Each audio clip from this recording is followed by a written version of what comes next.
Oke,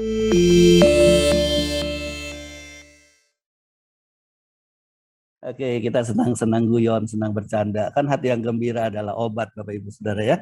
Jadi hidup ini udah susah, ngapain kita bikin susah lagi. Amin, Bapak Ibu Saudara. Nah, hari ini saya ingin sharing, sebenarnya Pak Ari aja udah khotbah, udah luar biasa ini sebetulnya ya. Nggak usah saya lagi nih ya. Tapi ya, karena Pak Yosef nyuruh, saya harus khotbah hari ini ya.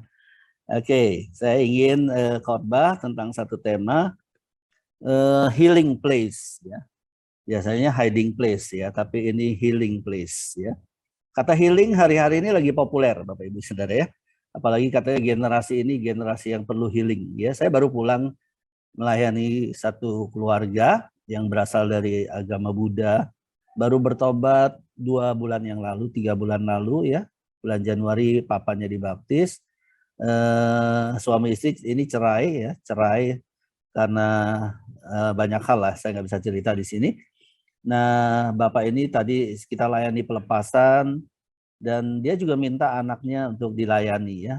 Nah, saya ingin cerita anaknya. Anaknya ini perlu healing sekali karena anaknya ini benci sekali dengan mamanya ya, benci sekali dengan mamanya karena sejak kecil tadi dia cerita dia suka diperlakukan sangat buruk oleh mamanya ya, ditampar, kemudian ditutup pakai kain basah mulutnya seperti kayak ingin dibunuh gitu Bapak Ibu Saudara ya.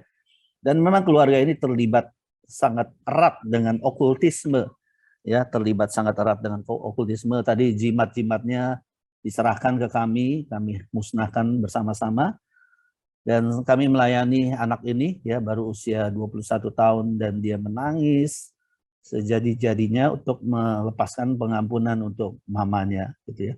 Jadi healing, kesembuhan, bukan hanya masalah jasmani, tetapi juga yang penting adalah masalah rohani kita. Itu the most important thing adalah rohani kita. Jasmani kita sembuh, one day kita juga akan mati juga, seperti yang Pak Ari bilang kan. Ya, one day kita juga akan mati juga ya. Tubuh ini akan kembali jadi tanah lagi gitu ya. Tetapi yang penting adalah jiwa kita diselamatkan. Nah, ini khotbah saya judulnya Healing Place ya. Ini bagus ya Bapak Ibu ya tempatnya ya. Ya, ini bukan Firdaus, bukan Saudara. Ini masih di dunia ya, masih di bumi Saudara ya. Jadi katanya ada 6 healing place di dunia, ada 6 tempat untuk mengalami pemulihan lah ya. Mungkin bukan hanya pemulihan jasmani, tapi mungkin pemulihan jiwa ya banyak ya. Katanya ada yang pertama di Blue Lagoon di Iceland, Saudara ya. Itu tempatnya indah. Ada gambar-gambarnya sih, saya mungkin nggak cukup waktu untuk menayangkan satu persatu. Ada Healing Forest di Jepang. Ubud Bali, wah puji Tuhan ya. Ubud Bali juga masuk. Jadi ada 6 healing place di dunia yang sangat terkenal. Ada Mount Shasta di California, ada Dead Sea, Laut Mati ya, itu juga menjadi healing place. Dan adalah satu lagi The Le Monastery de Augustinus, Quebec di Kanada. Itu juga menjadi healing place ya. Bapak Ibu di Alkitab juga ada satu tempat yang sangat terkenal, yaitu kolam Bethesda. Ya, ada satu tempat kalau Bapak Ibu baca di Yohanes 5 sampai 1 ayat 1 sampai 8, itu satu tempat yang sangat terkenal sekali namanya kolam Bethesda. Ini healing place juga Bapak Ibu Saudara ya. Nah, saya akan bacakan secara cepat sekali karena waktu ya tidak banyak Bapak Ibu Saudara. Dikatakan sesudah itu ada hari raya orang Yahudi dan Yesus berangkat ke Yerusalem. Di Yerusalem dekat pintu gerbang domba ada sebuah kolam yang dalam bahasa Ibrani disebut Bethesda. Arti Bethesda sebetulnya anugerah ya. Ada 5 serambinya dan di serambi-serambi itu berbaring sejumlah besar orang sakit, orang-orang buta, orang-orang timpang dan orang-orang lumpuh yang menantikan goncangan air kolam itu. Sebab sewaktu-waktu turun malaikat Tuhan ke kolam itu dan menggoncangkan air itu, barang siapa yang terdahulu masuk ke dalamnya sesudah goncangan air itu menjadi sembuh apapun juga penyakitnya. Luar biasa ya, apapun juga penyakitnya ya Saudara. Di situ ada seorang yang sudah 38 tahun lamanya sakit. Ketika Yesus melihat orang itu berbaring di situ dan karena ia tahu bahwa ia telah lama dalam keadaan itu, jadi Yesus adalah Allah yang Maha Tahu. Berkatalah ia kepadanya, maukah engkau sembuh? Pertanyaan yang aneh, Bapak Ibu Saudara. Orang sakit ditanya mau sembuh ya harusnya mau ya Bapak Ibu Saudara ya. Ayat yang ke-7, jawab orang sakit itu kepadanya, Tuhan, tidak ada orang yang menurunkan aku ke dalam kolam itu apabila airnya mulai goncang. Dan sementara aku menuju ke kolam itu, orang lain sudah turun mendahului aku karena dia lumpuh. Bapak Ibu Saudara, mana bisa ya? Mungkin yang sakit yang lain lebih cepat ya karena kakinya tidak lumpuh. Tapi orang ini kan lumpuh, masalahnya nggak bisa lari, nggak bisa jalan gitu Bapak Ibu Saudara. Selalu keduluan orang. Jadi dia dalam keadaan yang sangat frustasi sebetulnya. Ayat 8, kata Yesus kepadanya, bangunlah, angkatlah tilammu dan berjalanlah. Nggak ada babi ibu, saudara. Yesus nggak tanya apapun, saudara, langsung Yesus memberikan instruksi kepada orang sakit yang 38 tahun ini, berkata, bangunlah, angkatlah tilammu dan berjalanlah. Dan mujizat terjadi.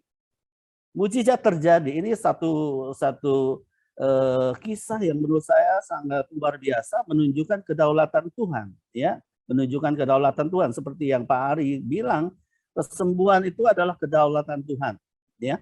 Ayat 9, dan pada saat itu juga sembuhlah orang itu, lalu ia mengangkat tilamnya dan berjalan. Tetapi hari itu hari Sabat, ya. Kisah selanjutnya ya pasti dipermasalahkanlah Yesus karena menyembuhkan pada hari Sabat.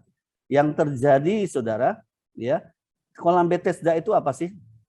Saya coba cari di dictionary, coba di Google, saudara. Kolam Bethesda itu menurut tafsiran tentang Judaisme, ya, jadi agama Judaisme dan paganisme adalah semacam praktek penyembahan kepada dewa kesembuhan orang Yunani yang bernama Asklepios, ya. Jadi rupanya ini termasuk klinik juga, saudara. Ada campuran, Bapak Ibu Saudara, ya.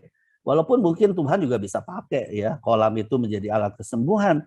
Tetapi yang jadi masalah adalah pandangan orang tersebut bahwa kolam itu adalah kolam mujizat, kolam itu adalah kolam ajaib ya yang bisa membuat kesembuhan. Tuhan bisa Bapak Ibu Saudara menyembuhkan melalui kolam. Enggak ada yang mustahil bagi Tuhan. Tapi problemnya adalah orang-orang yang disembuhkan menganggap ini loh tempat mujizat, ini tempat apa ya, keramat gitu Bapak Ibu Saudara. Nah, inilah yang terjadi di dalam di dalam kehidupan pada waktu itu. Mereka menganggap ini semacam tempat yang dimana tempat keramat, tempat kesembuhan, healing place gitu ya. Dan ini dimanfaatkan juga dengan orang-orang yang pada waktu itu menyembah dewa kesembuhan yang bernama Asklepios. Nah, saudara, kolam Bethesda itu apa sih di sini? Keadaannya apa sih? Apa yang terjadi? Banyak orang dengan berbagai penyakit menunggu di situ. Seperti yang Bro Ari tadi sampaikan, orang ini sibuk dengan apa? Mencari kesembuhan. Ya, orang ini berharap mendapat kesembuhan. Jadi fokus mereka adalah sembuh, bukan yang lain, Bapak Ibu Saudara. Dan biasanya kalau orang yang fokus kesembuhan, apapun dia lakukan, ya, dia nggak mikir, suruh minum apapun dia lakukan, suruh berendam sekalipun mungkin dia lakukan, Bapak Ibu Saudara, asal sembuh. Dia nggak peduli itu dari mana, Bapak Ibu Saudara. Nah, ini yang tadi Pak Ari sampaikan, sibuk dengan apa? Kesembuhan. Dan apa yang terjadi, saudara? Kesembuhan terjadi kalau air kolam itu didatangi malaikat dan air itu bergejolak. Dan yang pertama mencemplungkan diri akan sembuh. Jadi fokus mereka adalah kolam. Fokus mereka adalah tempat. Ya, bukan Tuhan fokus mereka. Ini luar biasa sekali. Melalui firman Tuhan hari ini kita juga diingatkan bahwa walaupun kita saat ini sedang mengalami sakit, tapi jangan fokus kepada sakit penyakit, tapi fokuslah kepada Allah yang sanggup menyembuhkan kita. Amin, Bapak Ibu Saudara. Dan di sini dikatakan yang pertama mencemplungkan diri akan sembuh. Dan biasanya orang yang fokus kepada kesembuhan sifatnya jadi egois. Mementingkan diri sendiri. Yang penting gua sembuh. Masa bodoh lu sembuh apa enggak? Nah ini saudara lihat ya. Tadi saya sangat diberkati oleh kesaksian Pak Ari. Bahwa di tengah-tengah dia bergumul tentang sakit. Dia tetap mendoakan orang-orang yang ada di rumah sakit modern di Guangzhou. Dia tetap berjalan, ya, mendoakan, memberitakan Injil. It is the power. Ini power luar biasa yang harusnya kita miliki. Dan saya berharap teman-teman dari SPOS yang saat ini sedang sakit, jangan membiarkan penyakit Bapak Ibu Saudara membuat kita hanya fokus kepada diri sendiri. Tapi fokuslah kepada Tuhan dan juga fokus kepada orang-orang lain yang membutuhkan. Nah, saudara, pertemuan pertama orang yang sakit lumpuh 38 tahun ini, ya, akibatnya Yesus menyembuhkan kelumpuhannya. Yesus menyembuhkan kelumpuhannya. Seketika itu juga, Ya, Yesus menyembuhkan kelumpuhan tanpa tanya apapun, saudara. Cuma dia tanya, mau nggak kau sembuh? Ya, dia nggak tanya kamu beriman nggak, kamu punya dosa nggak, saudara. Nggak, dia nggak tanya kamu dosa apa nih? Jangan-jangan orang tua kamu berdosa? Enggak, saudara. Dia juga nggak tanya kamu percaya nggak? Enggak, dia nggak tanya juga. Dia hanya bilang mau nggak kau sembuh? Dan ketika orang itu berkata mau, ya, tapi gimana bisa sembuh? Karena fokusnya kolam, saudara, bukan Tuhan. Fokusnya kepada kolam. Nah ini yang luar biasa. Tapi yang luar biasa saya ingin sampaikan bukan pertemuan pertama. Pertemuan pertama memang dahsyat. Di situ terjadi kesembuhan. Pertemuan pertama memang luar biasa. Terjadi mujizat. Lumpuh 38 tahun seketika sembuh, Bapak Ibu Saudara. Tapi kalau Bapak Ibu baca yang selanjutnya, pertemuan kedua orang ini dengan Yesus di bait Allah, itulah yang luar biasa. Itulah yang luar biasa, Bapak Ibu Saudara. Yesus berkata kepada orang itu ketika ketemu di bait Allah, dikatakan di dalam ayat yang ke-14, saya tidak tuliskan, engkau telah sembuh, janganlah berbuat dosa lagi, supaya padamu jangan terjadi yang lebih buruk. Ya, satu statement yang tegas. Yesus bilang, engkau telah sembuh, jangan berbuat dosa lagi. Setelah Pak Ari sembuh dan saat ini ada mengalami lagi, muncul lagi, ya Pak Ari nggak sibuk lagi dengan mencari kesembuhan. Memang tetap berobat, Bapak Ibu Saudara, tapi Pak Ari ini sibuk dalam melayani Tuhan, sibuk untuk memenangkan jiwa demi jiwa, Saudara. Ya, dikatakan supaya padamu jangan terjadi yang lebih buruk lagi. Yang lebih buruk lagi apa sih, Saudara, kalau kita berbuat dosa? Ya neraka, nggak ada lain. Yang paling buruk itu adalah masuk neraka, Saudara. Nggak ada yang lain, Saudara. Jadi kita lihat di sini pertemuan kedua itulah yang powerful, yang luar biasa. Konklusinya apa sih, Saudara? Letakkan pengharapan kita kepada Yesus. Bukan kepada dokter, bukan kepada rumah sakit mana yang hebat, obat apa yang manjur, Bapak Ibu Saudara ya. Kalau kita bicara obat bingung. Yang satu bilang obat inilah manjur. Kalau kita bicara dokter bingung. Ada yang bilang dokter A hebat, ada yang bilang dokter B hebat, ada yang bilang dokter C hebat. Ya, kalau kita bicara rumah sakit, ada yang bilang rumah sakit A hebat, rumah sakit B bagus. Bingung, Saudara. Ya, jadi letakkan pengharapan Saudara kepada Yesus dan datanglah kepadanya. Mujizat terbesar bukanlah kesembuhan. Bukanlah kesembuhan, tetapi apa? Keselamatan. Kita tetap bersyukur, kita tetap berdoa bersama-sama dalam SPOS ini supaya kesembuhan terjadi. Tetapi lebih dari itu, saya mau berdoa supaya setiap saudara itu diselamatkan oleh Tuhan. Amin, Bapak Ibu Saudara. Saya mau berdoa hari ini, betul-betul mau berdoa supaya saudara mengalami kesembuhan. Tapi lebih lagi, saya mau berdoa supaya setiap kita diselamatkan. Mari kita berdoa. Bagi Bapak Ibu yang sakit, taruh tanganmu di tempat yang sakit. Kita percaya kuasa Tuhan. Kita percaya kuasanya tidak berubah, dulu, sekarang, sampai selama-lamanya. Bapak hamba berdoa buat setiap teman kami, sahabat kami yang sakit, yang ada di dalam keluarga SPOS pada sore hari ini.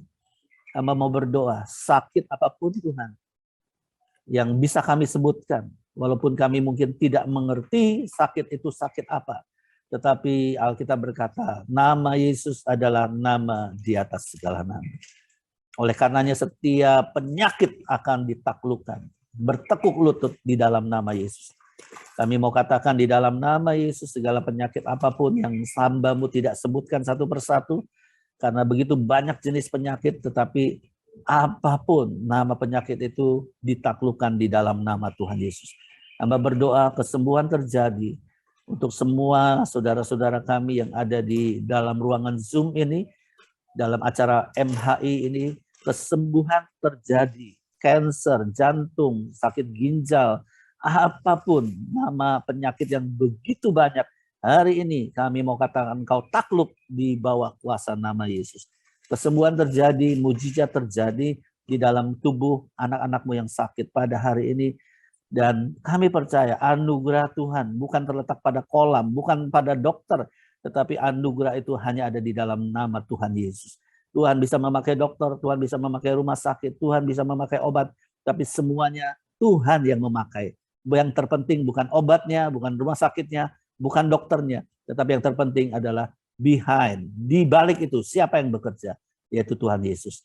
Terima kasih Bapak. Hamba berdoa juga melepaskan untuk keselamatan jiwa-jiwa Tuhan. Kalau ada yang mengalami sakit hati, kepahitan yang menyebabkan sakit penyakit ini, hamba berdoa supaya anak-anak-Mu Tuhan dijamah oleh Roh Kudus dan melepaskan pengampunan. Kalau ada Bapak Ibu yang diingatkan, ada Bapak Ibu yang merasa sakit hati dengan orang-orang tertentu pada sore hari ini, lepaskan pengampunan. Karena kepahitan begitu banyak menyebabkan sakit penyakit di dalam tubuh kita. Lepaskan pengampunan karena Alkitab berkata, ampuni orang yang bersalah kepada kamu seperti aku juga mengampuni engkau. Berapapun kesalahan orang itu, berapa besar pun kesalahan orang itu, gak perlu dihitung saudara. Kalau Tuhan hitung kesalahan kita mungkin gak diampuni Bapak Ibu Saudara. Dan tahukah Yesus menanggung dosa bukan satu orang, bukan dua orang, 7 miliar orang. Ditampung dosanya oleh Tuhan Yesus. Ditanggung dosanya oleh Tuhan Yesus. Berapa sih yang berdosa kepada kita? Berapa sih orang yang menyakitkan hati kita? Saya rasa nggak lebih dari 100. Mungkin nggak lebih dari 10. Mungkin cuma 1.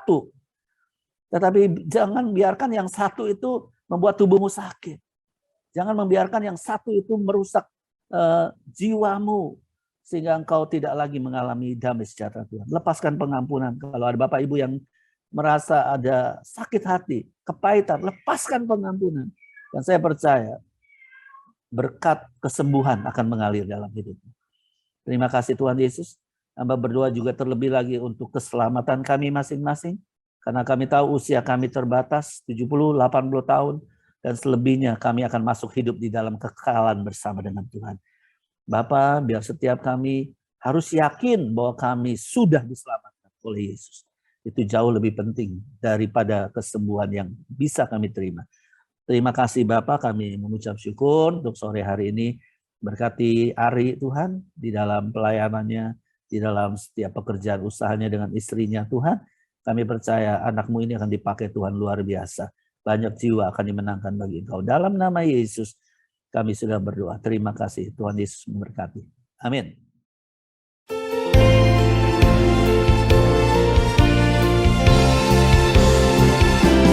Percaya kau Tuhan sanggup, ku percaya kau Tuhan mampu lakukan segala perkara dalam hidupku. Ku percaya